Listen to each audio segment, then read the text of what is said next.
Bonjour et bienvenue à la semaine 5 de notre bootcamp. Dans ce module, nous allons nous concentrer sur les questions liées au leadership. Qu'est-ce que cela signifie?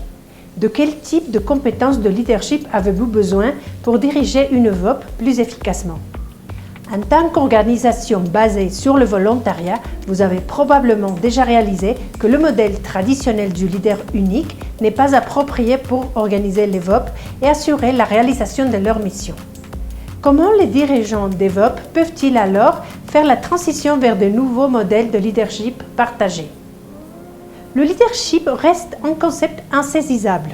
Certains l'ont décrit en termes de traits de caractère d'un leader tout-puissant qui impose son autorité à ses subordonnés grâce à ses niveaux supérieurs d'intelligence, de créativité, de diplomatie, de persuasion et de fiabilité. D'autres ont adopté une perspective plus négative, associant le leadership à l'image de ceux qui sont au sommet, les responsables et ceux qui sont les mieux lotis, que le reste d'entre nous parce qu'ils obtiennent tous les crédits lorsque les organisations réussissent et fuient toute responsabilité lorsqu'elles échouent. Dans de nombreuses circonstances, les termes leader et manager sont utilisés de manière interchangeable, soulignant le pouvoir de la figure du chef à diriger le travail des autres membres de l'équipe. Le point de départ de ce module est que ces définitions communes du leadership ne doivent pas être adoptées.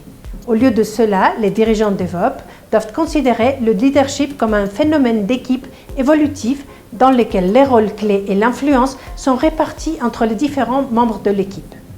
Le leadership devrait être partagé et s'étendre au-delà de l'influence du conseil d'administration, de sorte que les personnes au sein d'une organisation puissent se diriger mutuellement et n'ayant une voix égale dans la prise de décision et la résolution des problèmes. Cette approche du leadership centrée sur l'équipe peut produire des meilleures performances organisationnelles en encourageant chaque personne à collaborer et à participer davantage en jouant au mieux de ses capacités plutôt que de dépendre d'une seule personne pour mener l'équipe au succès. L'équipe apprend à faire un brainstorming et à trouver des idées innovantes. Les individus s'appuient les uns sur les autres pour faire face aux problèmes tout en partageant la responsabilité des choix qu'ils font. Cela ne veut pas dire que le leadership partagé est la panacée à tous les problèmes des VOP. En fait, sans système et processus appropriés, le leadership partagé est inefficace. Une décision peut être un processus long et épuisant si tous les membres du comité ne sont pas alignés. Les personnalités divergentes, si elles ne sont pas gérées, peuvent générer des niveaux élevés de conflits.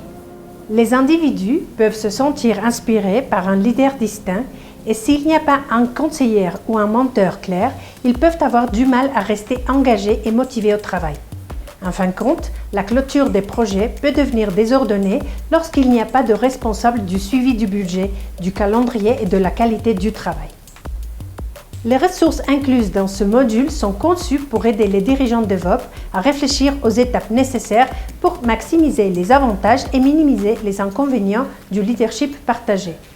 Plus précisément, nous passons en revue les changements dans les structures organisationnelles, les processus de prise de décision, la culture et la communication interne qui doivent être mis en œuvre pour mettre en pratique le leadership partagé. Nous identifions également plusieurs soft skills qui peuvent aider les dirigeants des VOP à créer un état d'esprit centré sur l'équipe. Au cours de notre session de coaching, les participants apprendront quand et comment mener des conversations difficiles avec les membres de l'équipe ou avec les parties prenantes. En engageant ces conversations au lieu de les éviter ou attendre à ce que le problème se résolve d'eux-mêmes, les VOP passeront de la paralysie à l'action productive et amélioreront leur performance et leurs résultats. Au cours de cette dernière session de coaching, les participants intégreront les compétences acquises dans les sessions de coaching en se préparant à une conversation difficile dont les enjeux sont élevés et en s'engageant à ce qu'elle ait lieu. Alors, n'attendez pas à la fin de la semaine. Commencez dès maintenant et plongez dans le matériel de la plateforme, l'activité d'apprentissage et le devoir à la maison.